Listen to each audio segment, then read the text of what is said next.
If you have an interest in horses and love learning more about horses, the horse industry, teaching, or even managing your own horse business, then you're in the right place. We would love you to join us on our mission, which is to improve the lives of horses around the world through the education of riders, handlers, and trainers. So get comfortable, listen in, and enjoy. This has been another episode sponsored by Online Horse College. If you haven't had a look at the wide variety of equine-specific accredited courses, then go to onlinehorsecollege.com and I'll see you over there. Welcome to Horse Chats, and today we're very honoured to have Simon Curtis. Simon's almost farrier royalty, I think. So I'll tell you a little bit about him before I introduce him. Dr. Simon Curtis has been a practising farrier in Newmarket for 44 years. He's lectured and demonstrated farriery in more than 30 countries or 6 continents, including the USA, Australia, India, Russia and Brazil. He's the author of 4 textbooks on farriery and he's been published in numerous journals. He's also the only farrier to have been awarded an honorary associateship of the Royal College of Veterinary Surgeons. He's a past master of the Worshipful Company of Farriers and he's chaired the Farriers Registration Council. He's a fellow of the Worshipful Company of Farriers by examination and is currently an examiner. This is why I think he's royalty, because he's 4th generation farrier and his family have been farriers and blacksmiths on the Cambridge and Suffolk border for at least 150 years. He was inducted into the International Farriers Hall of Fame at Kentucky Derby Museum, and he's got a first degree as a Bachelor of Science in Farriery through Myerscough College and University of Central Lancashire. And he's completed a PhD degree in equine physiology and biomechanics. And he's been presented with the Sir Colin Spedding Award for his contribution to equine knowledge and his first book, which was, I think, The Hoof of the Horse, but he's got a couple of other books that we'll talk to him about as well. Now, how are you, Simon? I'm all right, thank you. I don't know how you did that without drawing breath. But I'm great. We've got a lovely sunny morning here and nice spring morning in England. So, all is good. Good. I keep thinking of summer in England, summer in the UK when everyone's out there going, oh, isn't it hot, isn't it hot? I'm just thinking of it being a nice winter day at home. So the weather's quite different. Yes, I know that. That's certainly true. But we appreciate it more, I think, because it's we don't have so much good weather as you do. All right. Now, Simon, I'm going to ask you about your favourite quote to get us started. So do you want to tell us a little bit about your favourite quote and why it's your favourite quote? All right. Well, I'll tell you the quote first and then I'll tell you why it's my favourite quote. From William Shakespeare, Richard III, and Richard III says at the end of the Battle of Bosworth, a horse, my kingdom for a horse. Mm-hmm. And, of course, that paints him. So it's, all right, it's a horse quote, but it's not about the horse, is it? It's about him, and it paints him as a coward who's prepared to give up his kingdom just to escape the battle. And, of course, the exact opposite was true. So you've got to remember that William Shakespeare was writing for the winner of that battle, Henry Tudor's daughter, Elizabeth I. Okay. And if you want some propaganda written, then use the best English writer ever. And, of course, Richard III was a good king, and he died in a glorious charge to try and win the battle and get to Henry Tudor. Mm-hmm. And apparently he got within 5 or 10 yards of him. And so he died heroically. But, of course, when it came to the Tudors, they were still insecure, and they had to paint this picture of Richard III being this awful king who killed the princes in the Tower, which isn't true either, and died as a coward. But there you go. Ah. A bit of English history. Yeah. All right. Okay, now, you being a farrier, did you have any brothers? I mean, were you always going to be a farrier or a blacksmith? Was that something that was always expected of you, or did you just decide one day that you were going to go along this career path? How did that all come about? Okay, no, I came from this farrier blacksmith family. Yes.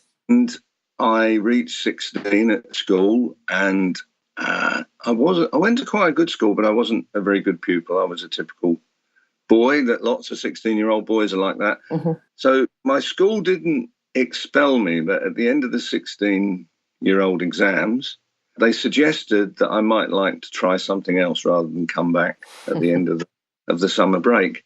And so I spoke to my father, and I'd not shown the slightest interest. And he said, well, you better come down the forge. And I started, and from the moment I started, I was fascinated by the craft.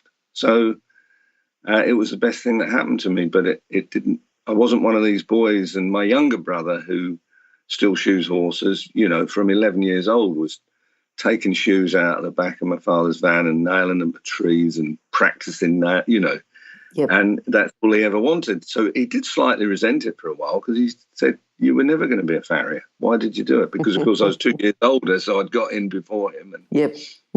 And then I had an older brother, Mark, who has now had to retire because of ill health, but he stayed on at school. So he was only a year older, so he started a year after me. So 3 of us started within 3 years. Mm. And when we went to the forge at that time, there was my father there and 3 uncles. So there were 7 Curtises shoeing from the same forge. And that went on for quite a few years, and Wow. plus quite a few other farriers. So it was quite something. I think it's quite rare for farriers, that sort of number. And we had 13 fires in the forge. Yep.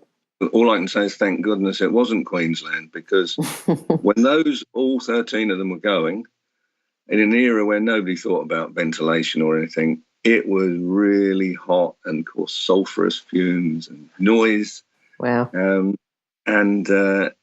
But it was a great introduction, and we were shoeing top. It was mainly racehorse shoeing, but we had to hand make all our own shoes. You couldn't buy them then. Mm-hmm. Hence all the fires going, and it was a great introduction. But I was slightly spoilt, because we were shoeing some of the best racehorses there were, and so I just thought that was normal. As you do when you're that age, you just think that's what everybody does. Yep. But it isn't. Yep. It's only looking back I realised how special it was. Yes. Now, just go over this name, the blacksmith and the farrier, and because the blacksmith used to be like the village blacksmith that did a lot of other things, wasn't it? Besides shoeing horses, is that right?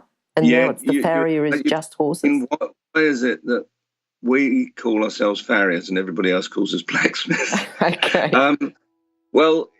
They both come from the same root. I mean, farrier comes from ferrous, iron. Yep. And blacksmith, is to smite iron. A silversmith smites silver and a blacksmith smites iron. So they come from the same background, but the thing was they were 2 fairly separate trades. The only thing that links us is that in order to make shoes, you have to learn some blacksmithing. And so the reason the name change was that farrier used to sort of mean horse doctor as well. Okay. And when the vets in the UK, they were founded in 1790, and they actually went out of their way to eradicate the term farrier, because it sort of meant horse doctor, and they didn't want these horse doctors because they were the doctors now. Mm-hmm. And that's what happened. So even the Worshipful Company of Farriers, whose main membership back then was vets, yes, when we had an exam for farriers, we called it RSS, Registered Shoeing Smith. So they wouldn't even use the term farrier in our exams. And we didn't get that term until the 20th century. So it is funny, and it's almost come full circle, where a couple of times I've heard blacksmiths described as farriers, when they're making an iron gate or something. Oh, okay. Yep. So in other words, a farrier has to have blacksmithing skills, but when they work on the horse, they are a farrier. Yes. Okay. Yeah. Now, if someone wants to, they might ask you about commencing an apprenticeship, starting off, saying, I'd like to be a farrier, I'd like to do this. Do they have to have experience with horses, or what sort of skills, what sort of person would you meet that you think, yes, this person, I mean, you might interview 20 people, but what are you looking for someone that you would say this person's got a career as a farrier or as a blacksmith? Okay, well, I trained about 30 apprentices in my career, so I sort of had some experience taking them on. And I'd have to say all bar 2 or 3 of them, I'm still extremely proud of their work and very proud of what they've achieved. So I did sort of get some good ones. But I always think if you're going to give a 4-year apprenticeship, then an interview is not long enough. So by letter, I would select 3 to do a week's trial, because they say if they're going to spend 4 years with you, then the week's the least you need. And in a week, people can't really hide their vices, shall we say? You know, I mean, but the most important thing to me was motivation, because motivation overcomes everything.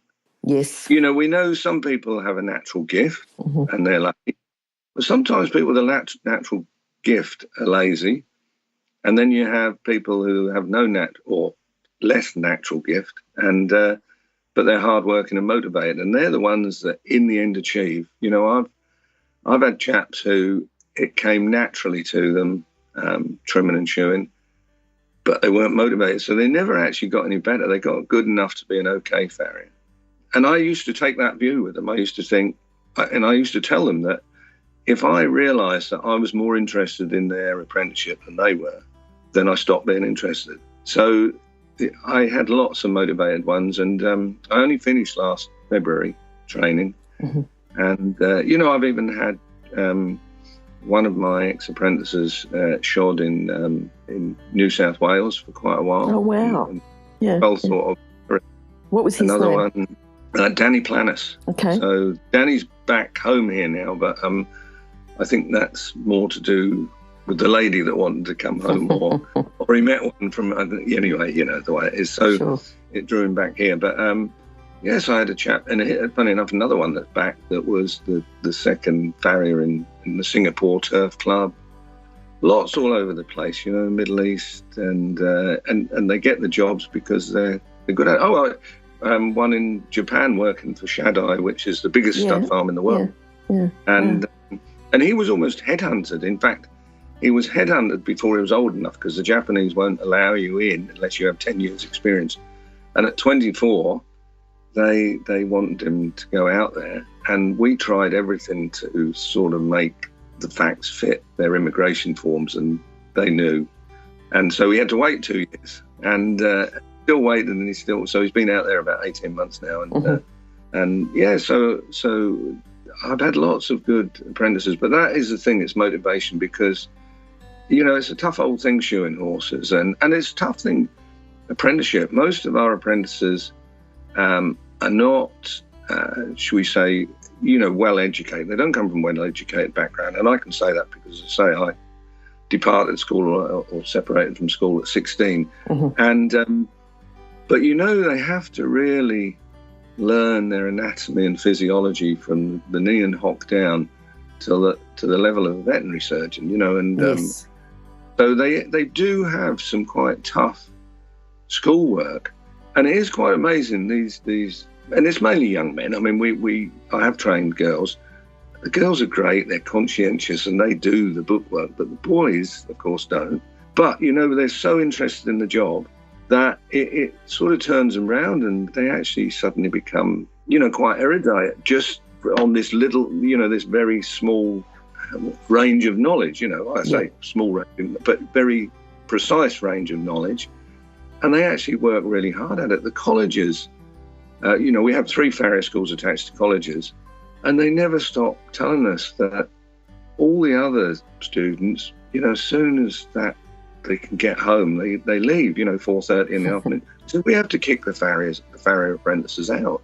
You know, they have complaints that they won't leave. So it is, and you get that all our schools, and you'll get that all over the world. So it's funny, they get intrigued by the job, and it changes them, you know, just like it did me, really. I know maybe I am the ultra nerd, but I'm not unique. You know, there's quite a few other farriers who've pushed on and gone back to university and gone to university. You know, that was never part of the plan for me. And, anyway. And they go to university, I mean, because you're an author as well, you know, so you're not just, oh, well, I've done a bit more than what a lot do. what is it that, you said you're an ultra nerd. Is that what it is, that you're more conscientious than everyone else? You want to work harder, you want to keep achieving? Is that what makes it that you go on and keep writing and lecturing and examining and everything else? I met an old schoolmate at a reunion and he said, "Simon, what's happened to you? You weren't like this at school." I said, "Don't know." And, that's two 60-year-old blokes having a chat. And, no, well, of course, you said my book, The Hoof of the Horse, that's actually my latest book. That came out. Okay. I mean, that's one of the reasons I'm getting all these invites. It often happens. It triggers people. It's this virtuous circle that people see the books, they think, oh, we'll get him to come and speak and or do demonstrations. And then that sort of sells more books, which, so that's the way it works in a virtuous circle. But my first book was Farrier Refoaled a Racehorse. So that was specialist. And I wish I hadn't had the racehorse in it, which, because a foal's a foal, it doesn't matter what breed. And that was 20 years old in February, and it still sells. I wouldn't have ever believed it would have done that. And not back then, I just thought it would be a little niche book. And it was the book in my heart. They say everybody's got a book in them. I think they probably mean a novel. Well, I didn't have a novel. I had this, I tried to write about all the things that affect the horse's hooves and legs from when they're born and as they develop. And actually, that's still my interest because that was the main core of my PhD. So obviously I have to have all sorts of skills of older horses and conditions. But, that's been the heart of my work, has been young horses and how we can help them. And so it's, again, it is a circle. It's how the leg influences the foot, but how, if you do good work on the foot, you can help the leg. Yes. So, in other words, you have a horse with, and no horse has perfect conformation, even the best. So they're all pushing their hooves slightly out of shape. And so it's how much you can keep the hoof in shape, but also support the leg. And because as horses get older, there's most conformational faults actually become worse, just like they do for us. If you lean over on one foot or leg, then after 30 years of doing that, then that lean's got worse, and the joints are stretched one side and compressed the other side, and it's the same with horses. So that's really been my interest over the years. Yeah. I'm just thinking, when you first started, I'm sure your father and your uncles would have had a huge influence on you. Just being there and working with them the whole time. But is there anyone else that you'd like to say that you think's influenced you, helped you with your career? Yes, I would, and he's Australian, actually. Okay. And Professor Chris Pollitt, who's up at Brisbane. Yep. I don't know whether you've interviewed him, Glenys, but you should do. Anyway, he's, he's done so much for laminitis. I always say he knows more about the horse's hoof than the rest of us put together. But so much for laminitis. And I think he's slightly disappointed that he hasn't found the answer, and maybe nobody ever will. But he certainly found more out about laminitis than any of us ever knew. I tell every farrier that's even semi-nerdy to get his 1998 paper on the horse's hoof. I said, if that's the only thing you read, 3,000 or 4,000 words, then you'll learn more from that than anything else. So I, obviously, because of the distance between us, I've probably only spoken to him 8 or 10 times, but we did a thing together last year in China, in Beijing, of all places, for the World Wine Veterinary Association. We did a day on the horse's hoof, a practical day. And, he's always a pleasure to work with. He's one of these people that's got two brains, but he's an absolute pleasure to speak to and work with. And, anyway, so he's been quite an influence on me, really. Good. If you're an equestrian coach or a horse riding instructor, or even if you aspire to be one, have a look at the free video series for horse riding instructors on the Horse Chats website. Go there now, have a look, horsechats.com. Now, I'm thinking about horses, and, you might want to bring in a case study or something. I'm sure you would have had a lot to do with I don't know, hundreds and thousands, I don't know how many, horses over your career. Because it's not just the horses you work with then, it's the horses that your apprentices work with. And, I suppose being in a forge with your uncles and your brothers, there's lots of horses coming and going. But is there a horse that you'd like to tell us about that, you've been able to fix you, but, some sort of a case study that you'd like to talk about? Yeah, well, the worst type of laminitis is sinkers, which is, in other words, they're not just rotating the bone and losing the connection with the front of the hoof, they're losing all the connection. Mm-hmm. So, because of course the horse is a single-toed animal, which makes it unique, it's got nowhere to go, nowhere to put the pressure. So a sinker is actually the whole bone column just dropping into the bottom of the hoof, and then it crushes its blood supply. And as I always say, actually, horses don't die of laminitis, although that's the second biggest killer. It's because they're in such pain, we have to put them down. So yes.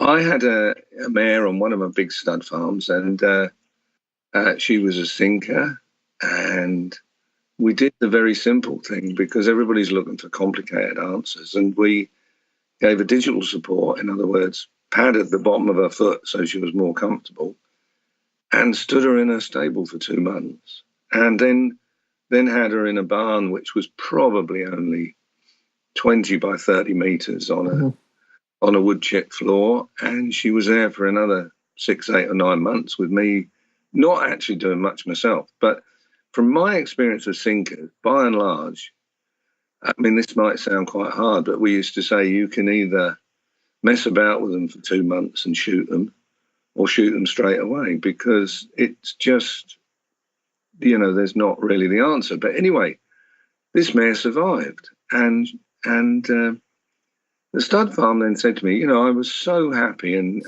she was a kind mare to work on, which might help, and I just liked her so much. And then, in the shall we say, the harsh commercial world of top thoroughbred breeding, I said, well, she can actually go out now. She's really done well, and, she's ready to start going out in a small paddock at first and then progress. You can probably have a foal next year or be put in foal this year. And they said, no, we've decided she's going to be put down. And I'm thinking, all that work. Oh, no. So I actually said, and, well, I'll have her, and, I'll take her. And they actually said, yeah, but we expect you to pay a little bit for it. I'm thinking, this is the horse that was going to be put down, 3 minutes ago. Now, so I probably paid about 1/10 of her value. She was a horse I'd have never been able to afford. Mm-hmm. She wasn't at the super top, but she was all right. She'd come from a good line. And anyway, I had her for 6 years, and we had 4 foals. And one of them was really a pretty good horse. It just didn't quite make it to the very, very top. But I think it won 7 races out of 17. Yeah. And actually, the real embarrassing thing was it was brought to me to shoe when it was a 3-year-old because it had such poor hooves. And I found it hard to tell the trainer that I'd actually bred it. Because I thought, how bad is this? And I was gluing shoes on. This was on the early days of gluing shoes. It had such poor hooves. Yeah. But it was a good, big racehorse as well. And anyway, so I had her for 6 years. She had 4 foals, and then she finally got another attack of laminitis. And do you know what? I thought, I'm not going to be like the one more foal owners that I'm afraid I've had to work with occasionally. Mm-hmm. And I said, I tell you what, when we wean this latest foal, she can have 3 months in the sun, and then she can go and meet her maker. So, and I thought, well, she had 6 years more life and a good life, and on her. And so I haven't owned many horses. I'm not like most farriers, and that isn't the only one, but she was quite special to me, really. And I learned a lot on her. I learned that actually sinkers can survive, and can go on and have quite a few years. The problem is, I think any horse that has laminitis, if it's actually in its athletic career, however well you do, they never again reach that athletic peak at whatever level they were at, But of course, with a brood mare, as long as she's happy enough and sound enough, which is what she reached, she'd gallop around the paddock. but she had the poorest shaped feet you'd ever seen because, so much damage had been done. So that was, that's really one of my favourites over the years. Yeah, yeah. I'm thinking about your proudest moment, Simon, but I'm sure, even just what I read out about you earlier on, there's so many proud moments there. Is it these proud moments, or is it, you tell me, is there one proud moment that stands out from the rest, or is it a group or whatever?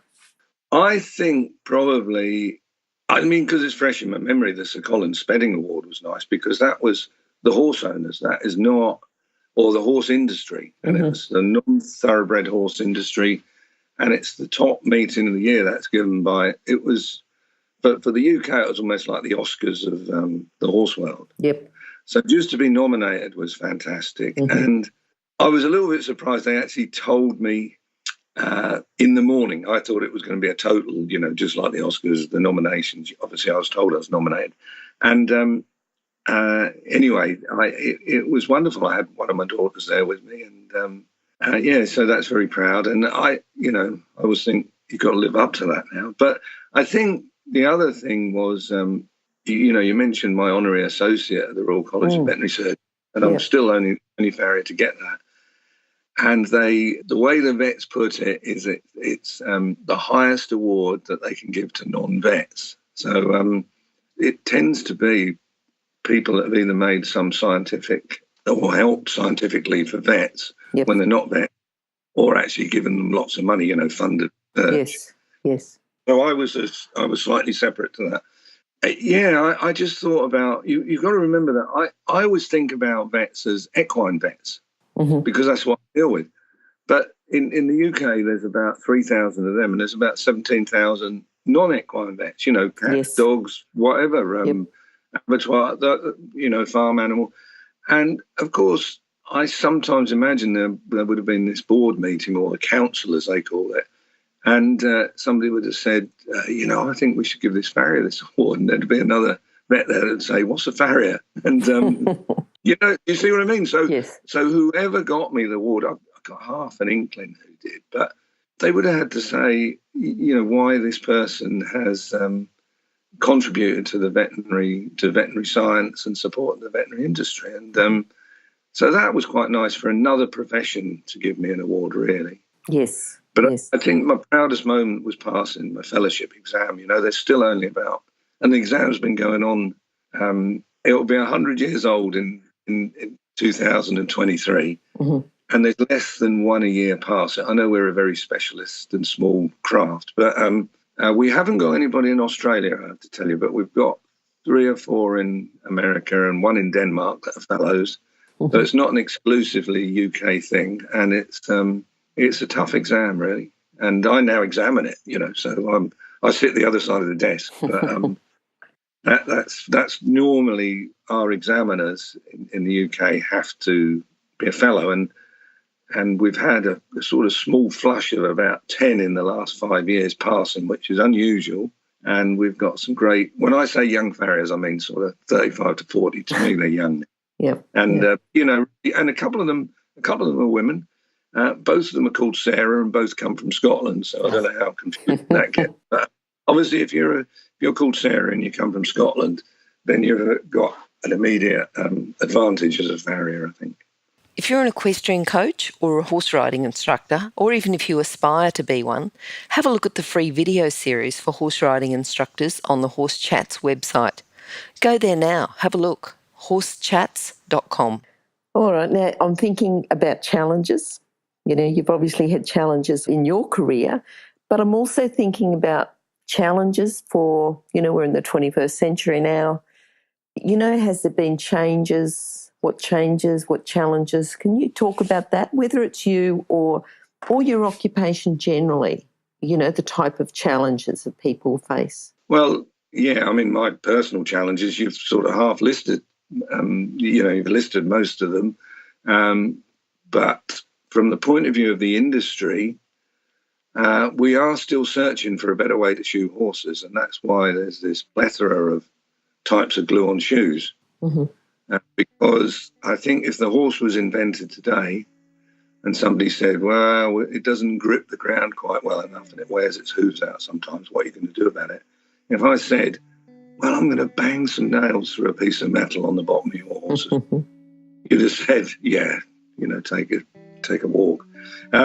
So I think, in lots of industries, gluing has replaced screws and nailing in all sorts of engineering and carpentry and lots.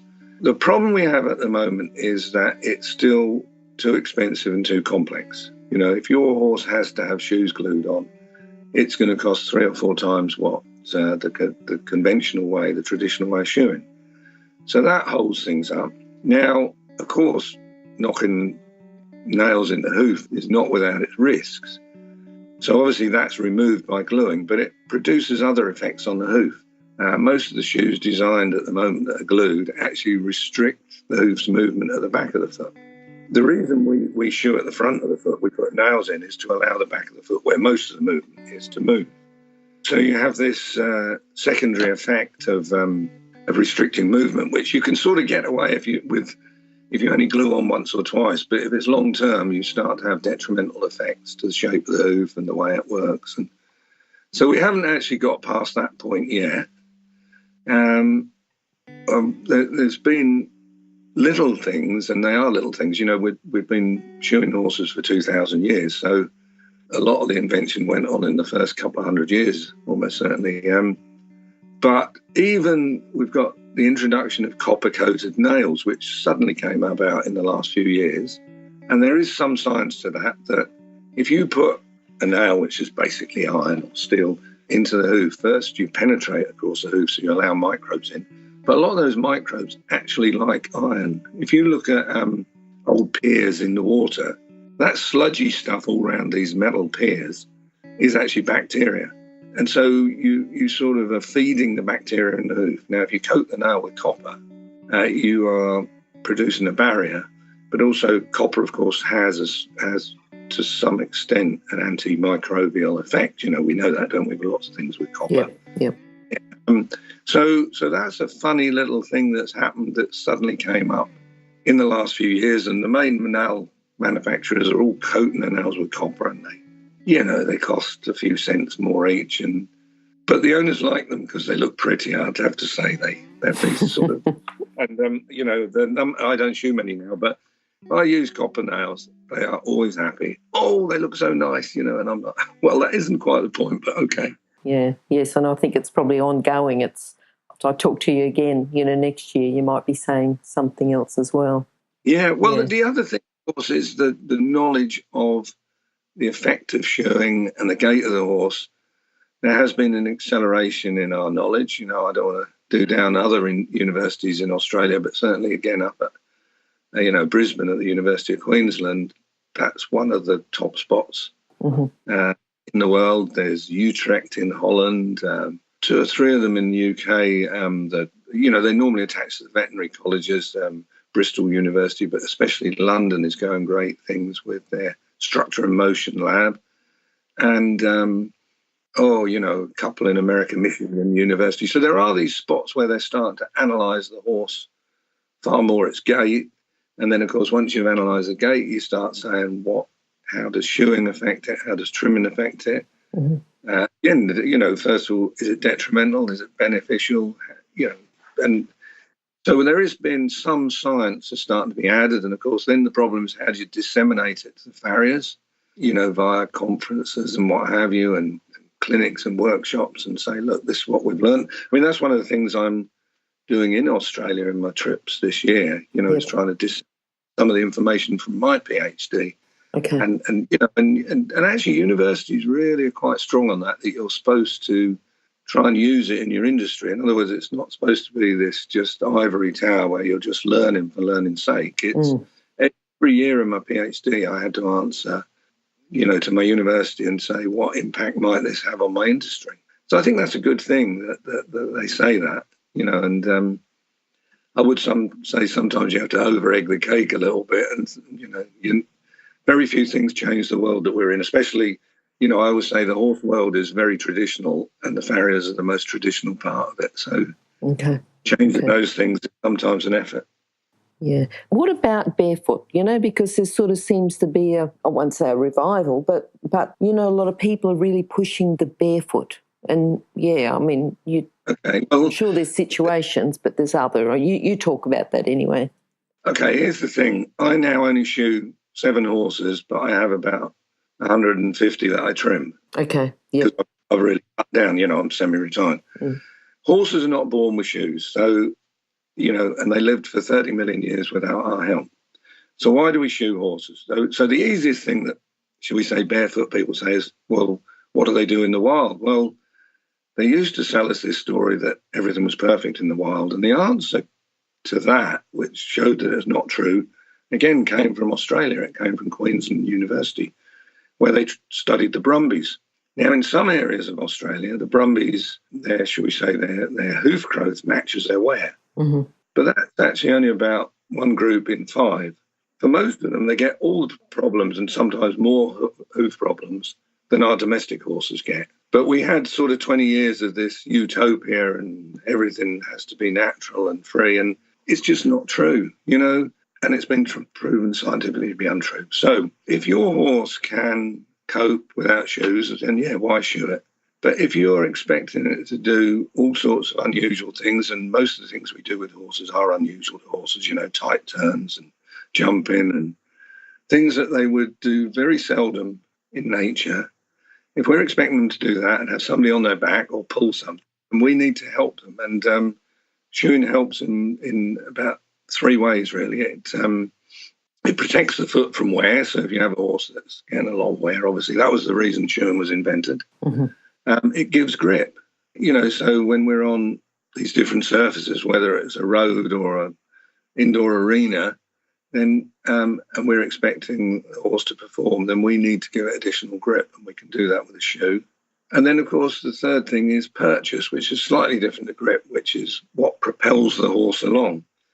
And again, the design of the shoe will help it stick its toe into the ground, shall we say, and push itself along. And so all those things help the horse. And I actually think, at times it's inhumane to expect the horse to do some of the things and not shoe them. So, the barefooters, I'd have to say, it's sometimes difficult to confront a simple lie with a complex truth. Mm-hmm. And the sort of simple lie is, well, horses aren't born with shoes, but nor are they born with somebody on their back and a bit in their mouth and us expecting to do all sorts of things with them. So shoeing will help your horse perform better and it's good for it. Now, if you leave the shoes on too long or you don't have a well-trained farrier, then, of course, there can easily be a detrimental effect from the shoeing. But if you have a well-trained farrier and you have your horses shod regularly, then you will, that's the great thing. Horse owners usually notice the benefits because they can actually feel the horse going better. Mm-hmm. Mm-hmm. When they're well shod. Yep. If you're an equestrian coach or a horse riding instructor, or even if you aspire to be one, have a look at the free video series for horse riding instructors on the Horse Chats website. Go there now, have a look, horsechats.com. There's a lot that we've covered, Simon. Brilliant. Yeah. I love the depth of knowledge that you've got because you're just able to, whatever question, you just give a really thorough explanation. So, thank you for that. It's been excellent talking to you.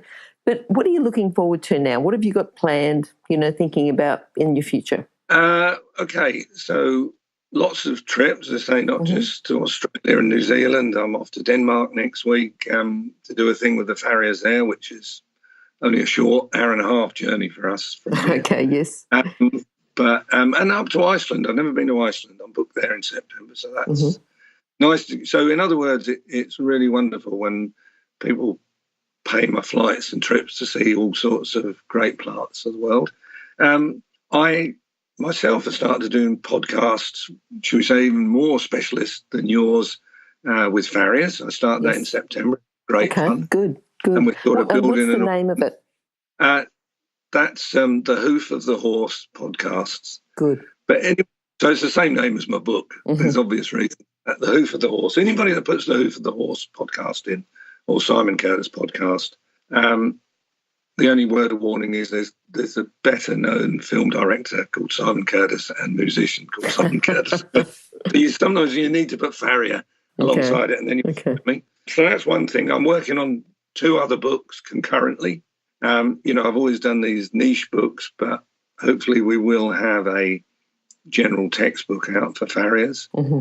And then I'm doing a photography project because I'm trying to capture the horse world all around the world because I have these opportunities and I need to take them, So I've tried to improve my photography and capture it as much as possible. But I'm hoping that a book will come out of that at some point. Good. So lots of things for the future, really. Well, things I can look forward to anyway. So, when you've got another book, we certainly need to talk to you again so we can talk about the book.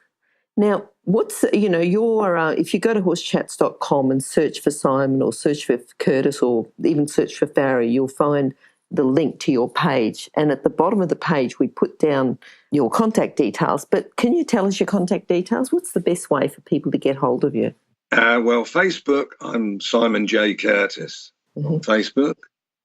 As I say, I do have a website for my books, and if you put Curtis Farrier Books in, up it will come. Mm-hmm. That's easy. And they have my contact on there. They have my, my email address, which, again, is just curtisfarrier@gmail.com. Okay. Good. So there's a bit of a theme running through those, really, isn't there? Yes. Look, I love talking to you, very passionate about what you've done, and you've done all, your whole life. And I know that you didn't get into it really from 16, but I'm sure that even the chat at the dinner table, when your father or your uncles were there and they were talking about horses, you might have, picked up that as well. Sure so, yeah. I'm sure this may have been the little boy thing of looking up to your father, And yes. So all things really. Yeah. All right. Now, before you go, can you summarise your philosophy with horses, with shoeing, with horses' feet, just into a bit of a lesson today before we say goodbye? I think, the best advice to horse owners for their horses' feet is get a good farrier and put your horse on wood shoeings. My philosophy, I think, has been don't do this job if you don't love horses. But then work hard and enjoy it. It gives you a wonderful life. I think good advice. Thanks very much for chatting to us today, and we'll hopefully talk to you very soon. All right, Glenys, thank you very much. Bye then. Now, if you're still there, you probably know that I'm absolutely passionate about education within the horse industry. That's why I host this podcast. My other venture is Online Horse College. Have a look now at onlinehorsecollege.com and I'll see you over there. Remember that our comments and instructions are general in nature and do not take into consideration your individual horses or your individual ability and circumstances. If you enjoyed this podcast, then please leave your comment below.